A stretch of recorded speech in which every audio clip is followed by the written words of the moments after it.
Hey, I'm SJ and this is the Menopause and Motherhood podcast.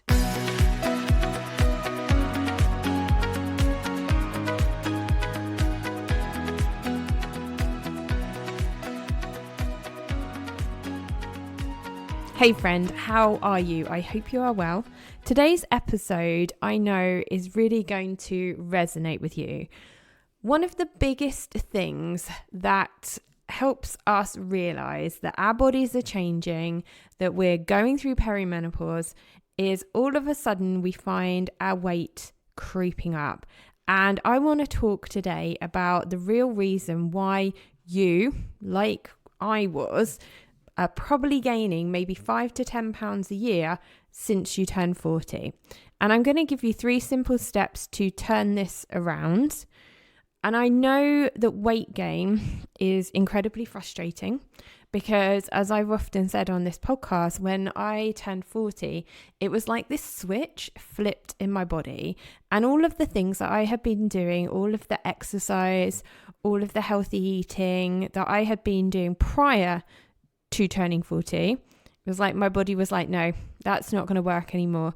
And over time, I found my weight really creeping up. And I felt so frustrated.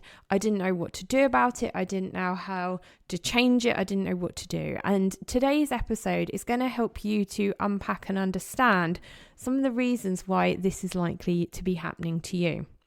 Now, if you haven't listened to the previous episodes where we started to really go back to the basics around menopause, what's going on in our bodies, why our hormones are changing and why we put on weight, please go back and listen to those episodes, because this really is sort of like a progression. It's like a ladder. What I'm trying to do is kind of like ground you in some basic knowledge so that we can then build on that and really dig into some of these things in more detail. And that being said, please, by all means, go back and listen to those episodes. Now, if you are a fan of the show and you really enjoy the episodes that I release each week, I would really encourage you to come and become a friend of the show. Now, as a friend of the show, you will get access to some bonus content, mini episodes, tutorials, recipe ideas. You're going to get access to my bonus episodes, so my Christian focused prayerful episodes as well. You're also going to get access to behind the scenes content, so unfiltered episodes and some raw episodes as well. I'm going to give you access to a community chat, which has got some member only topics.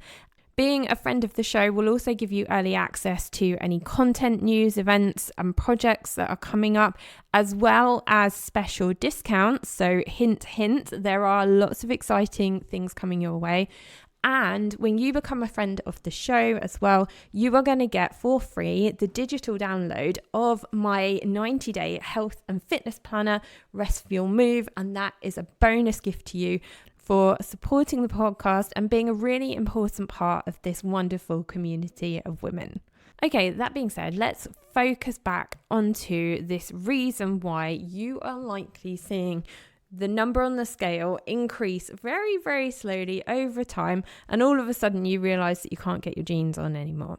So let's talk about why this happens, because we know as we go through perimenopause and we move towards postmenopause, menopause brings about lots of hormonal changes, and we've spoken in previous episodes about how they can impact your life, your day-to-day life, how you're feeling, and we've spoken about some of the symptoms of perimenopause. But weight gain really is often the one that we find really frustrating, and it's the one that we all Google. Like when this happens, we find ourselves Googling weight gain after 40, and it's very likely that you may have found this podcast by doing that yourself in Apple Podcasts or through Google. So one of the key factors that contributes to this weight gain during this phase in our life is something called insulin resistance. And I want you to think back to your menstrual cycle. And I want you to think about how at different times of the month, you probably felt very different. So just to simplify your cycle, and I've spoken about this in some of my cycle syncing episodes, and you can scroll back down, you can find some of those. during our menstrual cycle, our hormones fluctuate and they go up and down. And at the start of our cycle, our estrogen levels are higher. And what we would usually find at that point in our cycle is that our body doesn't have cravings. We find it quite easy to exercise and to work out. And in the second half of our cycle, when that estrogen drops and the other hormone progesterone comes into play, we often find that we get those cravings like just before your period. So a lot of that is linked to insulin resistance and linked to what is going on with your estrogen. So if you haven't heard of the term insulin resistance before, and I find it hard to say the word insulin, this occurs when the body cells become less responsive to insulin. Now, this is a hormone that regulates your blood sugar levels. So when your body is sensitive to insulin, your body reacts very quickly to regulate your blood sugar. Now, when your body becomes less sensitive and what we describe as more insulin resistant, this means that your pancreas then has to produce more insulin to compensate for this. And then high levels of insulin in your body can promote fat storage, particularly in the abdominal area, making weight loss more challenging. Now, estrogen, the hormone estrogen, naturally helps improve insulin sensitivity. So when estrogen levels drop during menopause, insulin resistance can occur. So as our estrogen levels decline, which can and are linked to the way that our body is and the way that our body is sensitive to insulin, as what we're saying is as estrogen drops, our body can become more insulin resistant. And this leads to more fat accumulation, especially around the midsection. And that really is the battle that we're fighting, isn't it? This stubborn belly fat that seems to just appear out of nowhere when we hit 40. And it's also important to remember as well that this can also raise the risk of things like type 2 diabetes and other metabolic disorders. So let's just touch a little bit more in detail about how insulin resistance causes weight gain in menopause. So we've said that as estrogen drops, we become less sensitive to insulin. So our pancreas then produces more of it. And in return, three things often happen. So we find an increase in fat storage. And last week on the episode, I also talked about how our body uses fat to help to replace the estrogen that we are naturally losing as we enter perimenopause. So in this case, we're also getting a double whammy, thank you very much, hormones, because the lack of sensitivity to insulin increases fat storage. So when our body is resistant to insulin, the pancreas has to produce more insulin, and this, when those levels remain high, the body is more likely to store excess glucose as fat rather than using it for energy. Okay, number 2 of how being less sensitive to insulin can cause weight gain during menopause is it can lead to increased cravings and hunger. Now, I don't know about you, but I found that I was really, really struggling, and I still do on certain days. I really struggle with just wanting sweet things and needing sugar to help to get me through the day. Being insulin resistant can cause a fluctuation in your blood sugar levels. So this can then lead to intense sugar craving and an increase in appetite. Now, this whole process, as somebody who is studying nutrition, it is quite complicated and there's a lot going on behind the scenes. But what I want to tell you is, first of all, please don't think that your cravings and your hunger are like you being greedy. It's really not. This is a natural process that's going on in your body. Your estrogen is dropping, which means that you are less sensitive to insulin. So your pancreas is producing more, which is fluctuating your blood sugar levels. So they're up and down. So you're thinking, okay, I need more sugar. And then you get more sugar and then that goes down. And it's like this sugar kind of roller coaster that you're experiencing. And that then gives you sugar cravings and an increased appetite.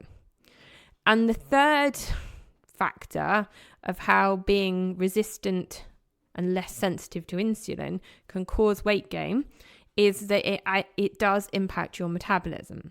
So with age and hormonal changes, we know that our metabolic rate naturally declines. So by metabolic rate, what I'm talking about is this thing called basal metabolic rate, which is the amount of calories you need just to exist. So like the amount of calories that you need to just go about your day-to-day living, because thinking, sleeping, breathing all requires calories. But as you age and as your hormone changes, that metabolic rate naturally goes down. So it means that you need less calories to exist. And then that then means that if you don't change the way that you are eating and moving your body, it makes it so much easier to gain weight and it's harder to lose it. So being more resistant to insulin also does slower your metabolism as well. Brilliant. Great. Okay, thanks, Sarah Jane. That's just made me feel really depressed. It's possibly what you're thinking right now. But there are things that we can do.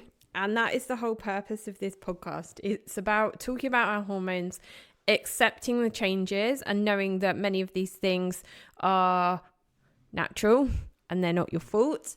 And there are many things that we can do ourselves to try and improve our health and the way that we are feeling in our bodies. So I'm going to give you 3 ideas. And again, these are all things that I talk about in more detail in this podcast and in future coming episodes. But ultimately, these 3 things are the things that I talk about, that I was talking about in the previous episode. And they're the things that the whole foundation are built on. Our pyramid of rest, fuel, and movement. So these 3 things that I talk about all the time, it's what my 90-day fitness planner is built all around, is really focusing on these 3 things. So number 1, managing stress and improving your sleep quality, the rest part of this. And like I said in the previous episode, there is no way you are going to want to get up and exercise and cook healthy meals if you're tired. So if you're stressed and you're not getting good sleep, these things are going to contribute to higher levels of cortisol, that stress hormone in your body. And that is potentially going to worsen insulin resistance. And we just learned that being less sensitive to insulin means that you're more likely to put on weight and your body is more likely to store fat because you're stressed. And what are you more likely to do as well? If you are tired and you are stressed, you are more likely to eat a higher number of calories. So the rest part of our pyramid, our foundation, really is about thinking about ways that you can reduce your stress. Maybe it's doing something like yoga, meditation, praying. For me, that's quite an important part of my stress relief. It could be doing some deep breathing exercise, just anything that you can think of that's going to work for you to help regulate your hormones and reduce this cortisol. And again, the rest element does also include improving your sleep quality. So ensuring that you're getting some really good, consistent sleep, quality sleep, because that's going to be vital for your metabolic function and then for being able to manage your weight as well. So that's the rest. That's the bottom of this pyramid. So number 2, I talk about the fuel. So this is, what do you put into your body? Now, to help combat insulin resistance and manage your weight gain in menopause, it's really important to prioritize high protein diet and think about changing and reducing the amount of carbohydrates that you have in your diet. Now, I'm not going to sit behind this microphone and tell you to remove all carbohydrates. Your body, especially your brain, really does like to use carbohydrate because it's easy for your body to convert that into energy. Your brain likes glucose, it likes carbohydrates. And if your brain is struggling and you are experiencing brain fog, the last thing you want to do to your brain is put more stress on it. So what we're doing is actually changing our relationship with carbohydrates and choosing carbohydrates that are less refined and that are higher in fiber, and then ensuring that our diet is higher in protein. So that means focusing on whole foods, lean proteins, healthy fats, and fiber-rich vegetables that are going to help you to maintain this stable energy level and prevent this up and down sugar roller coaster and help to prevent these cravings. And then at the top of our pyramid is the movement element. So this is number 3.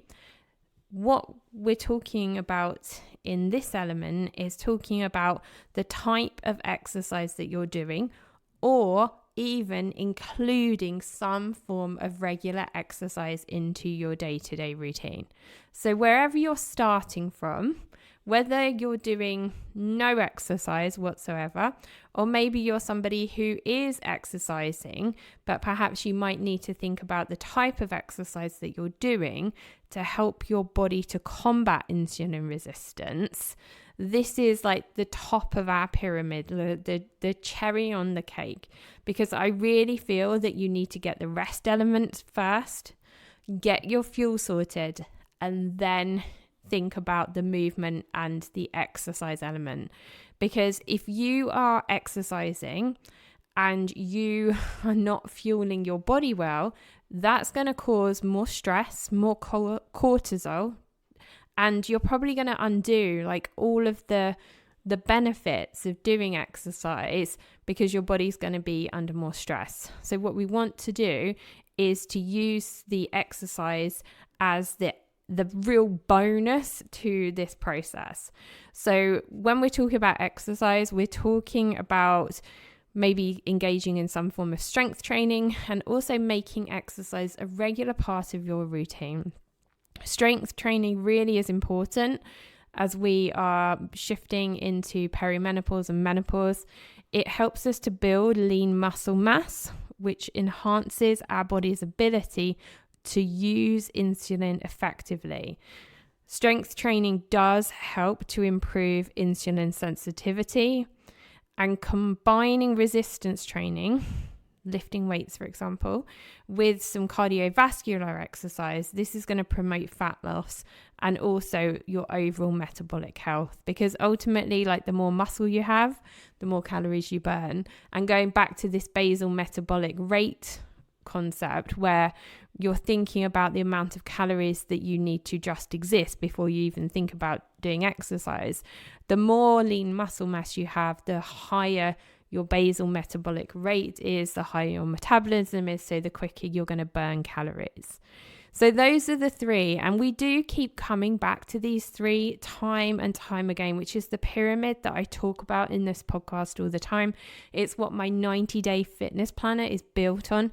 It gets you to really look at your sleep, your quality of your sleep, the consistency of your sleep, thinking about your stress levels, helping you to get a little bit organized and to plan a bit of me time into your day-to-day routine. It helps you to track your food and gives you some space to write down like healthy recipes. And then it also is a place where you can track your exercise, your gym workouts, your walks, whatever type of exercise it is that you're doing. And when you click the link and become a friend of the show, you actually get that 90-day fitness planner download for free. And that means you can print it out and you can use it as many times as you like. I have found many of the women who have used that resource already have taken it and used like an online printers, or I know you guys in the US, you've got things like Staples. In the UK, there's a company called DocZoo that's quite good. And you can have it printed out, you can have it bound, you can have a hardcover put on it. You can turn it into your own personal like fitness planner, and you can use it over and over again. So I hope you found this episode helpful today. Our body is a complicated machine, and there's all sorts of moving parts and hormones doing all sorts of different things.